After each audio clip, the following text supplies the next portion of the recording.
Buonasera a tutti e bentrovati al nostro ormai consueto appuntamento del format La nutrizionista risponde. Sono alquanto entusiasta e motivata dai vostri feedback positivi e il fatto di aver intrapreso questo progetto che all'inizio mi sembrava un rischioso, ecco, diciamo così, adesso mi motiva e mi fa andare avanti con determinazione. Mi piace rispondere alle vostre domande e proprio oggi vorrei affrontare un argomento che mi è stato suggerito da una di voi. Questa paziente mi parlava delle calorie, mi parlava esclusivamente di calorie e mi chiedeva se a parità di calorie mangiare delle mele o dei prodotti da forno fosse la stessa cosa. Perché il suo ragionamento era semplice. Lei mi diceva una caloria è pur sempre una caloria, quindi o la introduco sotto forma di mela o la introduco sotto forma di pizza rustica, è pur sempre una caloria. In realtà ogni alimento, ogni nutriente che compone l'alimento ha delle risposte da parte del nostro organismo, quindi di conseguenza non è la stessa cosa introdurre 500 kcal di mele o 500 kcal di pizza rustica, perché la cosa fondamentale non sono le calorie, bensì come è composto un alimento, cosa compone l'alimento, quindi i nutrienti, i macronutrienti, quindi le proteine, i grassi, i carboidrati, i micronutrienti, quindi le vitamine, i sali minerali, ma anche l'acqua, la fibra solubile, fibra insolubile, tutto ciò che compone un alimento è fondamentale per avere dal nostro organismo una risposta che sia positiva o negativa. Sarebbe molto semplice se il nostro organismo funzionasse in questo modo, cioè introducendo una quantità inferiore di calorie e magari allenandoci un pochino in più, riusciremmo tutti ad essere più magri e quindi anche a sconfiggere tutte quelle patologie croniche che fanno parte della nostra dieta del benessere, quindi della nostra dieta occidentale, che ne so, il diabete, l'ipertensione, le patologie cardiovascolari. Bene, non è così semplice perché all'interno del nostro organismo ci sono tantissime reazioni biochimiche che fanno sì che il nostro organismo sia una macchina precisa e molto molto complicata. Quando un paziente entra in studio, dopo aver fatto una sorta di approccio, quindi di conoscenza, di anamnesi e di varie strumentazioni, di vari esami, che succede? Iniziamo una vera e propria educazione alimentare. Perché è vero che un paziente viene da me perché vuole che io gli elabori il suo piano personalizzato, ma le persone più intelligenti e le persone più caparbi e curiose vogliono imparare a mangiare. Perché non devono avere bisogno della nutrizionista per tutta la vita, anche perché sarebbe una cosa impossibile. Allora cosa fanno? Mi chiedono dei consigli e uno di questi è la spesa. Quando vanno a fare la spesa, come si devono comportare? È normale che leggere l'etichetta nutrizionale è necessario, va bene? Però per i non addetti ai lavori, in realtà leggere l'etichetta nutrizionale è alquanto una cosa non basilare. È fondamentale invece leggere gli ingredienti che compongono un determinato alimento. E su questo io lotto tanto, cerco di spiegare che ci sono che intanto gli ingredienti vengono scritti in ordine decrescente, quindi il primo ingrediente che troviamo è quello che è maggiormente presente nell'alimento e spesso e volentieri è lo zucchero. Perciò è necessario che il paziente sia informato e sensibilizzato su questa cosa, anche perché effettivamente il fatto di consigliare cibi integrali fa sì che questi diventino cibi miracolosi, del tipo, mi vengono dette frasi del tipo sì, io mangio solo integrale perché l'integrale mi fa dimagrire, perché le calorie sono inferiori rispetto agli alimenti, ad esempio, fatti con farina bianca. In realtà questo è vero, ma non sono cibi miracolosi.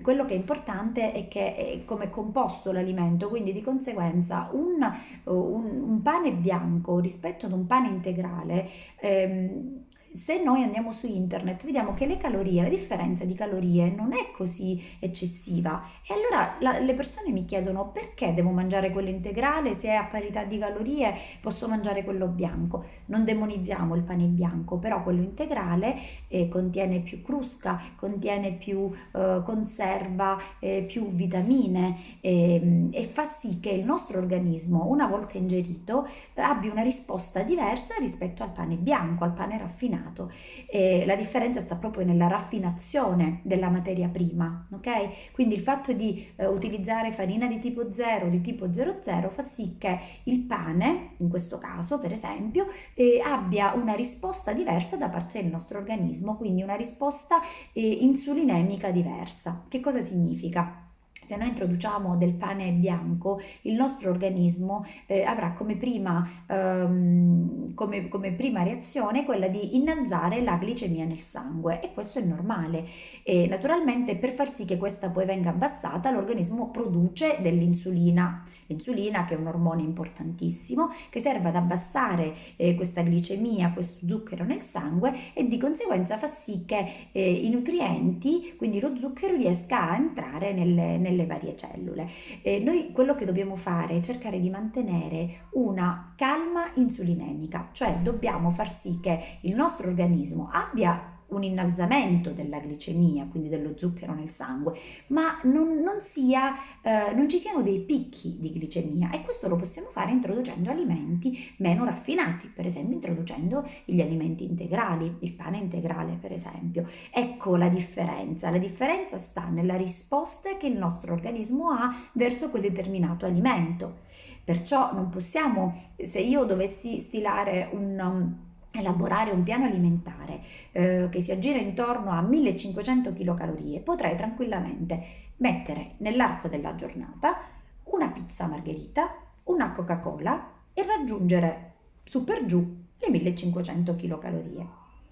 In realtà questo non è assolutamente possibile perché è vero che noi teniamo conto del metabolismo dell'individuo, quindi delle chilocalorie di cui questo ha bisogno per vivere, del dispendio energetico, quindi dell'attività fisica che fa, e dello stile di vita proprio del paziente, ma non dobbiamo assolutamente basarci sulle chilocalorie degli alimenti. Una caloria non è uguale ad una caloria, cioè tutte le calorie non sono uguali, quindi è fondamentale che ci sia una distinzione e una selettività degli alimenti. Il fatto di andare dal nutrizionista e di seguire un piano personalizzato non vuol dire assolutamente essere restrittivi, tristi e demoralizzati, bensì vuol dire imparare a scegliere quali sono gli alimenti di qualità, quali sono gli alimenti che mi danno un senso di sazietà maggiore e che mi portano poi a non avere fame subito. Il fatto di fare i 5 pasti al giorno, anche se non sono necessari a livello di fame, perché magari lo spuntino di metà mattina non sempre è ben accetto dai pazienti. Quello che però io consiglio sempre è anche un minimo di spezzare questo digiuno. Quindi dopo 2 ore, dopo 2 ore e mezzo, 3 ore dalla prima colazione, date all'organismo qualcosa che faccia sì che la macchina continui a lavorare, continui a bruciare. Perciò anche un minimo spuntino, sempre di qualità, a metà mattina e a metà pomeriggio deve essere assolutamente inserito. Perciò questa mia paziente che mi chiedeva se le mele a parità di calorie sono uguali ai prodotti da rosticceria, devo rispondere che assolutamente questo non è vero e che la risposta del nostro organismo varia a seconda di quello che noi mangiamo. Gli alimenti sono una grande, possono essere una grande medicina per il nostro organismo perché hanno proprio degli effetti a livello organico, a livello genomico, quindi a livello del nostro DNA. Hanno danno dei segnali e sono fondamentali. Spesso e volentieri anche per quanto riguarda i prodotti integrali, questi vanno a conservare più fitoelementi, più vitamine, più sali minerali e questi sono fondamentali per tutte le varie reazioni che avvengono all'interno della nostra cellula. Non è vero che sono i macronutrienti solo ad essere fondamentali, ma anche i micronutrienti, perché sono cofattori o enzimi, sono cofattori di reazioni che avvengono all'interno dell'organismo e fanno sì che la macchina continui a lavorare bene e a bruciare bene. Perciò assolutamente dobbiamo scegliere alimenti di qualità, frutta e verdura di stagione e far sì che il nostro organismo abbia nell'arco della giornata l'introito di alimenti necessari per il suo stile di vita, quindi per il suo dispendio energetico, ma che questi alimenti siano altamente di qualità, perché altrimenti i risultati non si raggiungono e si va spesso e volentieri incontro alle classiche patologie del benessere, le classiche patologie croniche. Un'eccezione ogni tanto è concessa perché altrimenti non sarebbe vita, ma farla sempre con una, una giusta ricompensa poi è importante per l'organismo. Quindi mangiamo bene. Mangiamo in modo semplice e cerchiamo di scegliere gli alimenti perché non dobbiamo mangiare solamente per vivere, noi dobbiamo nutrirci e nutrire ogni singola cellula del nostro organismo, evitando i radicali liberi, evitando lo stress ossidativo, cercando di minimizzare il più possibile queste cose. Va bene? Quindi io spero di essere stata esaustiva e aspetto sempre i vostri feedback e vi do appuntamento alla prossima settimana. Per qualsiasi informazione o curiosità contattatemi. Buona serata a tutti.